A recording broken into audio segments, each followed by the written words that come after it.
So there's that line. It says, after he had received the wine, after he drank the wine, Jesus said, cried out in a loud voice. And Matthew doesn't say what he cried out. Matthew doesn't say what he said, but John says what he said. And John points out that what Jesus says is, it is finished. That it's finished. I've been thinking a lot about unfinished furniture. I don't know why. Actually, I know why, because of today. Like the concept of unfinished furniture became popular basically, I think, beginning in the 1980s, somewhere in there, where you go to the store or you order this, there's a table, there's a chair, there is a dresser, and it's either, it's not treated wood, or it's not stained, or it's not painted, or it's not sanded down, and you buy it like that. You buy it unfinished, so that you can finish it. That's the idea. But the interesting thing I've been thinking about again is but that's a real chair. Like, even though it's an unfinished chair, it's a full chair. Like, you can't make it more chair later on. You don't add anything to it that makes it more chair. That table doesn't get any more table-y than that. And the dresser is a fully functional dresser. So it's, in some ways, it's finished. It's actually what it's supposed to be. But the manufacturer has made room. The manufacturer has left room in the creation of this thing for your participation. The manufacturer, it's done, and he's the one who did it. But he's left room in that so that you could participate in the thing, so you could contribute to the whole thing. For the past 6 weeks, we've been talking about a world that's come undone. For the last 6 weeks, the whole of Lent, we've been talking about how our hearts have come undone, our relationships have come undone, that there's this thing called original sin in the world, and so because of that original sin, that there was a decision that broke the world. And every one of us is an inheritor of that original sin, that we're born into the world. Our default in the world is broken. Our default in the world is undone. Our default in the world, left to ourselves, our default is death. We talked about how Jesus came to undo what has been undone. Jesus came to undo what's been undone by sin. That this is the message. Jesus came to destroy what destroys us. That Jesus came to conquer what conquers us. That Jesus has come to kill what kills us. And today, this is the part of the story. After all the miracles and all the healings and all the times he's undone what's been done, today this is the part of the story we just heard, where Jesus, God himself, allows himself to enter so fully into our suffering and so fully into this world come undone that he allows what destroys us to destroy him.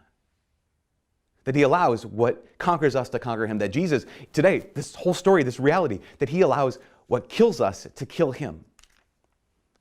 He's like, why? Why? For what is the question? But I don't think that's the right question. For what is not the right question?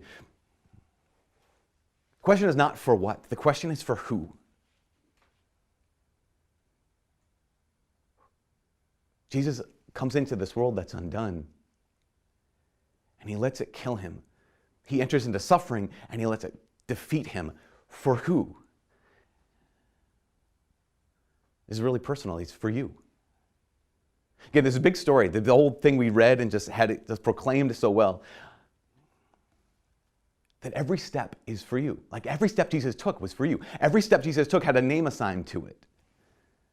So here's Jesus in the Garden of Gethsemane. He's like, my heart's being torn out. He's sweating blood. And he's like, this is for Alex. And then he gets up and his disciples, his friends are coming to him, and he says, okay, here comes this other person who was a great friend of mine. He comes to betray us. My accuser's at hand. And this is for Catherine. And they arrest him, and he's betrayed. And think about this. He's every person he's ever loved, every person who's ever gotten close to, they either betray him or they deny him or they abandon him. In that moment, he's like, this is for Mark. And Jesus spends the entire night in Caiaphas' house, in Caiaphas' dungeon, and he can't sleep the entire night. Enters in that suffering of not being able to sleep. He says, it's for Allison. And next morning, he gets up and the whole day he's accused and he's misunderstood. He's like, this is for Tim. And he gets scourged and he's like, this is for Marin. And he gets punched in the face and put a crown of thorns on his head. He says, this is for Claire. With every nail, he's like, okay, this is for her. This is for him. And if I haven't said your name yet, the reality is that he's on the cross, and the whole time, every breath that he like squeezes to get out of his chest, he's like, for you.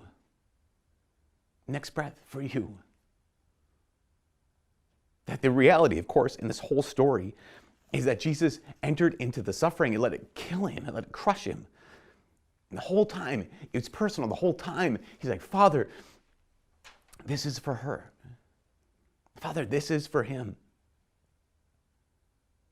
He entered into suffering. And this is the crazy thing. It's like, what is it to enter into suffering? We've been talking about this a lot the entire time. A world undone is a world that is permeated by suffering. You know, I was reading, there's a friend of mine named Jeff Cavins, and he wrote this book on suffering. And in it, he talks about, there's two ways we suffer. In fact, he got this from John Paul II. There's two ways we suffer. We have physical suffering, and we have moral suffering. His physical suffering is what we're reading about. Here is Nick, remember the man born without arms or without legs. Here's physical suffering. The man born blind. Physical suffering of Lazarus dying. But then there's also moral suffering, and that's the suffering that touches our heart, the suffering that breaks our heart. So here's Nick, who at 10 years old wants to die. That's the grief, the moral suffering. Here's the man born blind, who also went through this world being unseen and unknown and uncared about. And he didn't matter to anyone. His heart broken. Here's Mary and Martha, their hearts broken out in pieces at the death of their brother. All these ways in which we suffer, physical suffering, moral suffering. And today in the gospel, Jesus allows physical suffering to break his body. And in today's gospel, Jesus allows moral suffering to break his heart. So he talks about this like two ways we suffer, but there's also two kinds of suffering. This is kind of like technical. I don't mean to get too much into this. Two kinds of suffering. One is definitive suffering. The other one is temporal suffering. Definitive suffering is, it's forever, right? Definitive suffering. It's definitive. There's no end to it. It's basically, definitive suffering is being cut off from the source of everything that's good. It's hell. Definitive suffering is hell. And the consequence of original sin is hell. The consequence of original sin, the result of original sin is the fact that we're all born into this break in our relationship with God. And that if we stay in that break, then we end up with that definitive suffering, broken forever, cut off from the source of everything that's good, undone. And that's the default. And today in the gospel, we hear this is where Jesus saves us from that. That by his suffering and death, Jesus saves us from definitive suffering. And he says, what's he say? What's he cry out in John's gospel? It is finished. He's completed the work of salvation, right? He's completed the work of conquering death, of conquering what can conquer us, of defeating what defeats us. And the thing that defeats us more than anything else is the possibility, the reality that we could be forever separated from God. It's finished. And that's the thing, we have to assert this, that Jesus on the cross has completed the work of salvation. It's finished. And yet, it's unfinished. Again, there's no more he can do. He has completed the work of salvation. And yet, it's unfinished. So what's left? What's left is your part. What's left is your yes. I've never heard it said that there's no such thing as unconditional love. There's always at least one condition. And that's, will you let yourself be loved? So God has unconditional love for us. But whether that makes a difference in our lives is based off of the condition, the one condition that will I say yes to that? Will I accept his love? It's so personal because yes, it's finished, but it's unfinished. And what's lacking there is my yes. Because Jesus has conquered definitive suffering. He's finished it. The God who conquered definitive suffering is the Lord of life. The unfinished part is, does he have permission to be the Lord of my life? So we see the paradox. It's finished. He's done it. It's completed, but it's unfinished. Will I say yes? Will I let him actually love me into life? And then, now this next piece, that's definitive suffering, right? The next piece is the main thing. Because I'm so grateful to the Lord that he's delivered us, has the possibility of delivering us from eternal hell if we say yes to him. But we still live in a world that's come undone. We still live in a world with temporal suffering. We still suffer. He hasn't taken it. But we walk around this world and we realize Jesus hasn't removed it. But he's done something more powerful. Question, what could be more powerful than taking it away? What could be more powerful than removing suffering from our lives? What's more powerful is that he's given it meaning. Because is there anything more difficult than senseless suffering? Is there anything more difficult than walking through this life being hurt again and again and again and saying, this doesn't make any sense? But for the Christian, there is no such thing as senseless suffering. For the Christian, there's only wasted suffering. Or there's meaningful suffering. For the Christian, there's no such thing as senseless suffering. There's only wasted suffering, or there's redemptive suffering. That's why 1 Peter chapter 4, verse 13, Peter says this. He says, talking to Christians, talking to people, just ordinary people like you and me, he says, rejoice to the extent that you share in the sufferings of Christ. Rejoice to the extent that you share in the sufferings of Christ. Not only tolerate it, not only embrace it, not only be okay with it, but rejoice to the extent that you share in the sufferings of Christ. We see suffering as a curse. We see suffering as the worst thing that could happen to us. And the apostles, the early Christians, they saw suffering as an opportunity to participate, to imitate, to be like Jesus. Because what was the mission of Jesus? The mission of Jesus was to love us and save us through his suffering. The mission of Jesus was to love us and to save us through his suffering and death and resurrection. And that's finished. And that's our head. That's the head of the church, right? Jesus is the head of the church. But we're the body. So if we're the body, if we're really actually Christians, if we really actually share in his life, then we also share in his mission. And the whole goal of Christianity is not just to be good, not just to be nice, not just to be okay people, but to be like him. And that part is unfinished. How did Jesus save the world? In his body, by loving in the midst of suffering and handing himself over. And he hasn't taken that away from you. If you're a part of his body, that means his mission continues to exist in you on this earth. Jesus hasn't taken suffering, he's transformed it. He hasn't removed it, he's redeemed it. And so now there's no weakness, there is no pain, there's no grief, there's no loss, there's no sadness, there's no nothing that couldn't be a part of his redemptive work, not in you and not in this world. Because he has shared. He shared part of his cross with us. In fact, that's what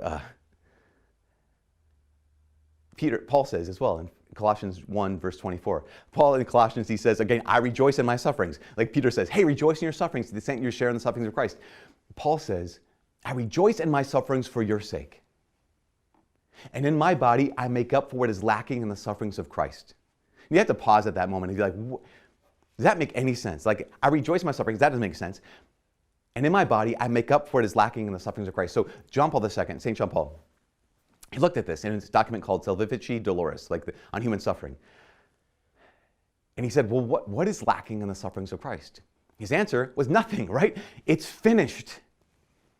It's done.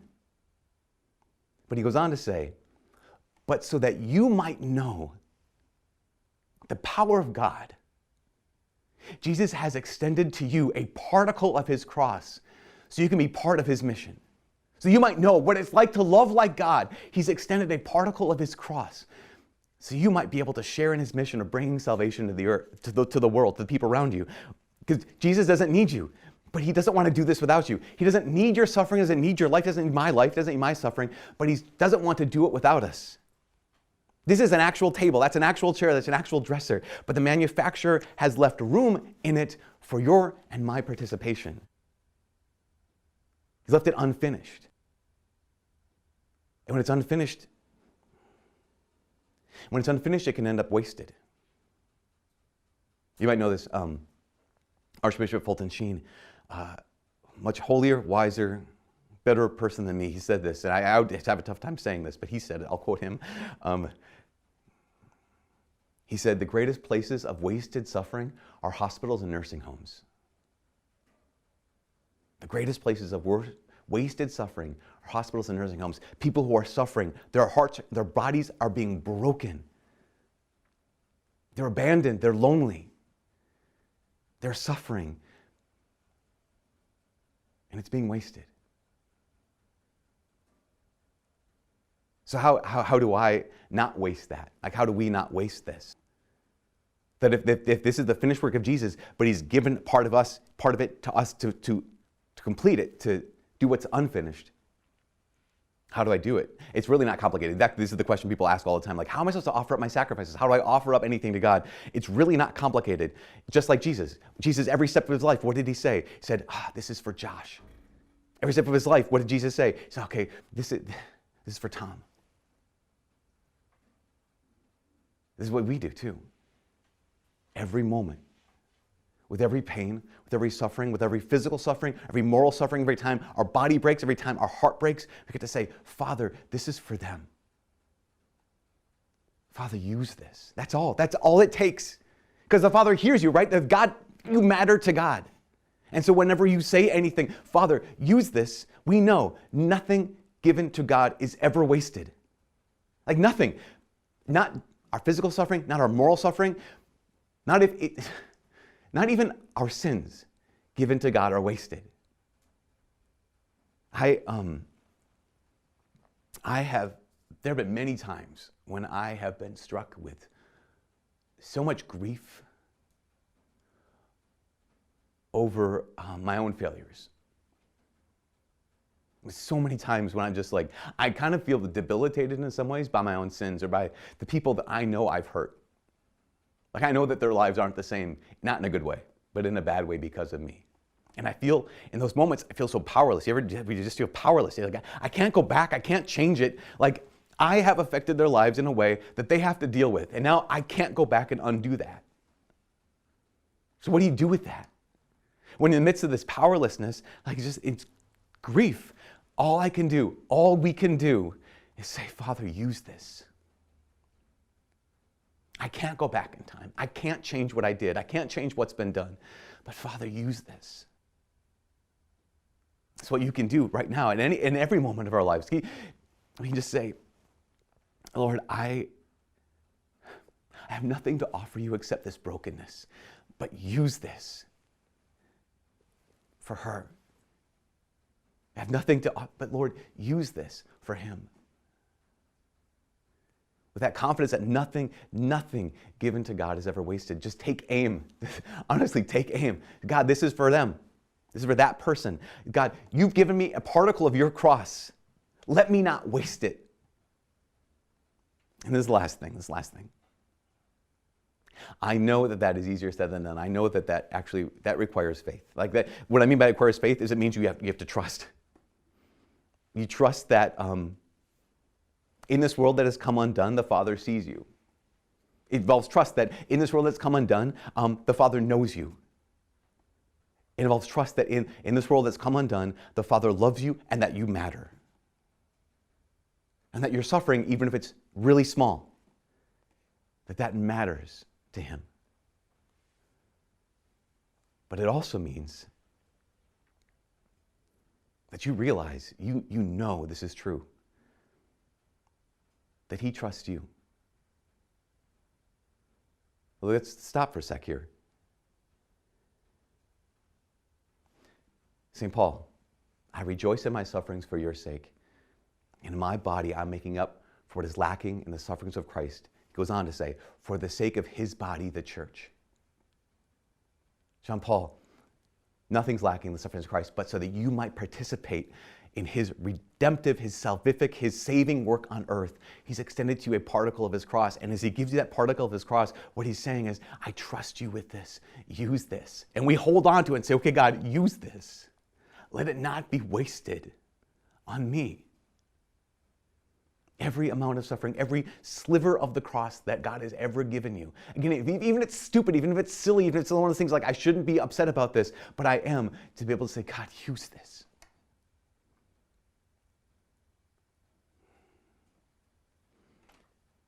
Realize, Christian, you are the body of Christ here on earth.